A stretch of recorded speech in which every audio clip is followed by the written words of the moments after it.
Ben's website includes a number, you can read a number of his articles in his website, and he has one about social democracy in 20th century Canada, and he divides sort of the progress of social democracy through four periods, I guess, of social gospel, social planning, social security, and social movements.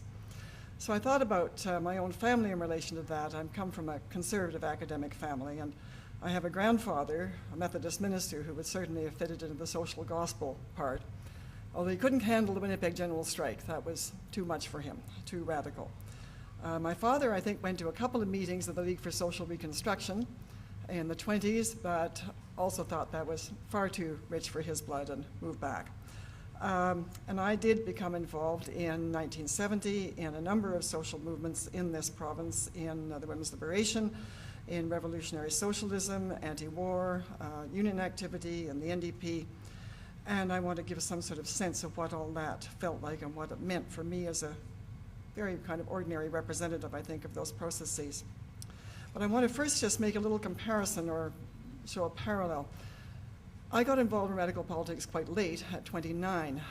Many people, of course, far younger than that. But for me, it was kind of a parallel experience to what it had been like to go to university 10 years earlier. First of all, because I finally met a group of women I could call my peers, who became good friends, who were interested in what I was interested in. I no longer felt isolated and weird. And also, I got the gift of intellectual discovery and intellectual joy. And after kind of grinding through the narrow alleys of high school, suddenly presented with this great vista of intellectual pleasure and joy and discovery that was university for me. And because of my interest in writing then, I sensed that I could be at least a small part of that world of literary creation, which was also an important moment. In my mid-20s, I took my first political step. I was then recently married. My husband was Maurice Flood, who was an American activist with the Catholic Worker. He tried very hard to get conscientious objector status in the States and had not been able to. And he, in our days of courtship, took me on an anti-war march, and this was the first time I'd ever done such a thing. It was a day in New York when there was a march in support of the Vietnam War, and there was a march against the Vietnam War. And I no longer remember which of the two great avenues in New York these were on, but one went down, let's say, 7th Avenue, and one went up 5th or something. Thousands and thousands and thousands of people in each. And two things I remember most specifically. One is that in both of those marches, mothers carried framed photographs of their dead sons.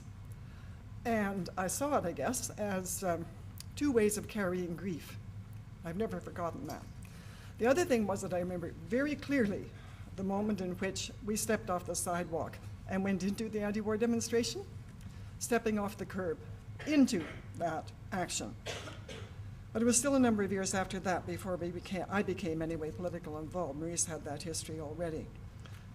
We came to Vancouver in summer of 1969, and the following spring, at some event that I don't remember, we met Maggie Benston, whom a number of you will know or knew. She was then a professor of chemistry at Simon Fraser, a radical, a feminist, and active in the formation of the Vancouver Women's Caucus. She was selling a magazine called The Pedestal, a newspaper rather, a feminist newspaper. And I read this, we got a copy, I read it, and I became involved very shortly. I was a capable writer, I was a good typist, I turned out to be quite well organized about things, and I think I was very useful. In that copy of The Pedestal, there was an advertisement for a talk given by the Trotskyist Evelyn Reed at the hall run by the League for Socialist Action. Maurice and I went to that, and I think probably within 3 weeks we joined, something like that. We did not hesitate, put it that way. So from being a sort of the bookish literary kind of on the sidelines type, I had become a member of the Fourth International, stepping off the curb again. I became deeply involved in the women's liberation movement, first through independent women's organizations and later on in the NDP. Maurice came out as a gay person and became a leading activist in the gay liberation movement in this country, and an organization he helped found, the Gay Alliance Towards Equality, was involved in a quite major case of that first decade of struggle for gay civil rights, taking the Vancouver Sun to the Supreme Court and losing there, but that struggle to get there was quite epic. So this whole experience was kind of parallel to the university thing, with these giant vistas opening before me. I mean, I had majored in English literature, studied a lot. I'm very glad I did that. It introduced me to a great world, but the political history of the world was not included, and certainly not the left-wing part. So it was extremely exciting to see our little action of joining this organization and becoming involved in feminism and in the new movement of gay liberation for Maurice, and seeing ourselves as part of these big historical processes. There was also the joy of connecting with others in those processes. The feeling of making a conscious decision to be involved in those processes, to participate. There was a term used, to intervene in history, and I don't know if that was common on the radical left or not, but it was used in the LSA. And it may seem very self-important looking back. How could we have thought we could actually do that? But that was the vision, I guess you could say. It was also an extremely busy time. I have all my date books. I started keeping a date book at that point because I couldn't cope without one. And I look back at those, and it's just unbelievable how much each of us did. I mean, it's just incredible, the number of meetings and events and demonstrations, and it makes me just feel tired just looking at them right now. I wanted to talk a bit about the experience of being an activist at that point. And of course, this is now a long time ago, and I've had, decades to kind of think about it and feel about it and try and make sense of it. But it seems to me that I, anyway, and I don't think I was alone, lived a tangle of quite contradictory experiences. And some of them were self-articulated then, and others not till much later. I was a heterosexual woman, a revolutionary woman, married to a bisexual revolutionary man. And each of us was involved in our own single-issue movement, not that that was an expression used then, but that's what they were. The women's liberation movement and the gay liberation movement. So it was a complicated situation, personally and politically. And I think by a lot of people, we were seen kind of as quite bizarre. At least we certainly got that impression. And I think actually we probably felt bizarre to ourselves, too, at some points. There were a number of straight women in the women's movement who were inclined to be pitying of me.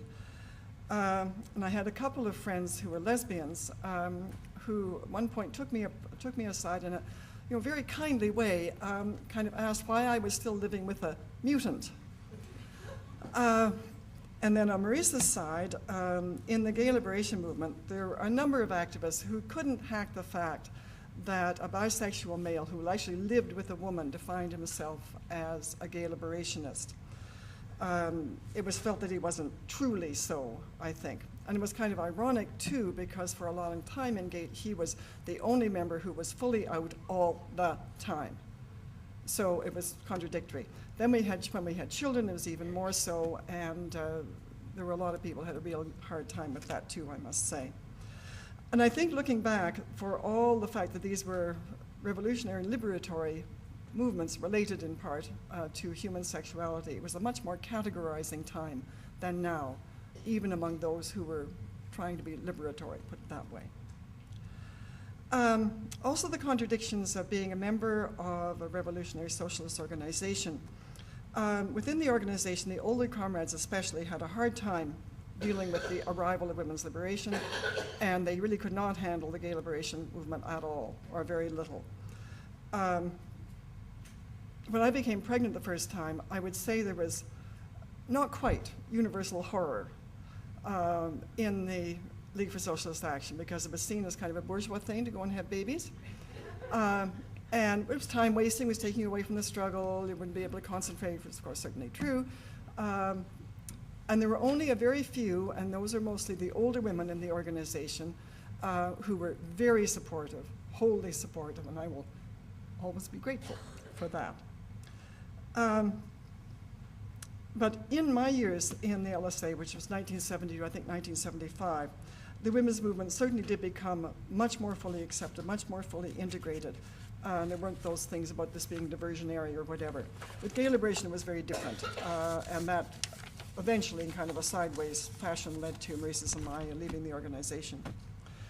So another contradiction for Maurice and for me, to be both involved in a radical socialist organization and to be involved in our own particular movements was a very enriching experience. But the LSA membership was itself a hazard, and I'm sure that was true also for people who were a member of other Trotskyist formations, Communist Party, etc., because our presence was seen as quite negative in organizations we were members of, participated in, source of conflict. It was getting contradictory because we were certainly valued for our abilities and our skills and what could contribute. But also we were feared, we were despised, we were seen as agents, as dupes, as kind of robots run from, central headquarters, not as autonomous activists. So a very contradictory process. Another contradictory one was my difference in my world of work and my world in political activism. When I was first in Vancouver, I worked for several years as a secretary in a company that made business forms, Moore Business Forms. A very standard run-of-the-mill, making a product business, and with completely gender setup types of work available within it, and I was a secretary. I think might have been the vice president, I'm not sure who I was secretary to. So it was totally different worlds. Now, in some ways this was helpful because in one of the big debates that took place in the Vancouver Women's Caucus, I guess it was around the question of how radical the time was and what our opportunities were. And an expression was used by a fellow member of the Women's Caucus. She said that the women of Vancouver are ready to rise. I knew they were not. I knew it deeply from my daily experience, 8 hours a day, 5 days a week in that office, that the women of Vancouver were not ready to rise. So it was kind of a healthy reality check in a way. Also, it was instructive to be in that workplace because when the War Measures Act came down, everybody there thought it was excellent because all those awful people ought to be taken care of, and nobody gave a damn that all their civil rights were gone. So I had to make these very clumsy and stumbling attempts to try and argue that, which failed miserably, I will say, all of them. But at least that I made the attempt. So it was a kind of it was a training center. That workplace was a training center too, I guess. Another contradiction was that I, as a person who read a great deal and who also wrote fiction, to many on the left, this was at the very least peculiar. And at worst, it was very self-indulgent and time-wasting. There was a feeling that art was kind of a nice thing to have over here, but you didn't want it kind of in the center because, again, it took time and it wasn't something central. And I'd have to say, actually, the other way around is true, too. Over my life as a literary person, I've encountered so many literary people who cannot understand why I waste any time of political activity. I mean, it really does kind of go both ways. And another great contradiction was that all these organizations that we were part of and that I was part of over many years, organizations that aimed for democracy and freedom and sisterhood, brotherhood, peace, etc., all of them, without exception, were rife with power struggles, with the moves for control, with cliques, intrigues, lies, exploitation, etc. In other words, they were just average people trying to get things done together. It was very painful to discover that in ourselves and in other people. And I think probably a lot of us didn't understand our own motivations, our own behavior, those of others. We didn't see what the forces were that were driving us, how we had been shaped, and to what extent already we were hardened kind of persons who were really not able to cope with the demands of what we were trying to do with ourselves. And having said that, again, I think many of us, I certainly did, found in ourselves during those intensive years, found in ourselves abilities and ideas and capacities that were completely unexpected to us. We had no idea that we had those things. They were great, those years were great growing years. People, I think, became braver, they were more imaginative, they were more ingenious, they organized in ways they never thought of, they'd invented things and ways of doing and being they'd never thought of doing and being. They were very, I don't want to say hothouse, but kind of good growing years, as if a whole lot of people had just found spaces in which they could add a whole lot more to the person that they had been before they got involved in all those radical movements. So as for the vision that we thought we were working on, or that we are these contradictions, and I don't mean to say that we were always conscious of the contradictions, that we weren't. We weren't kind of thinking about them every day. We did embody them all, and as we individuals participated in the struggle for socialism, feminism, gay liberation, civil rights, whatever. And I think we thought that those contradictions would be resolved in the new society we hope to create. Certainly, it seemed very possible to do that, and it was a very intense and exciting and satisfying time.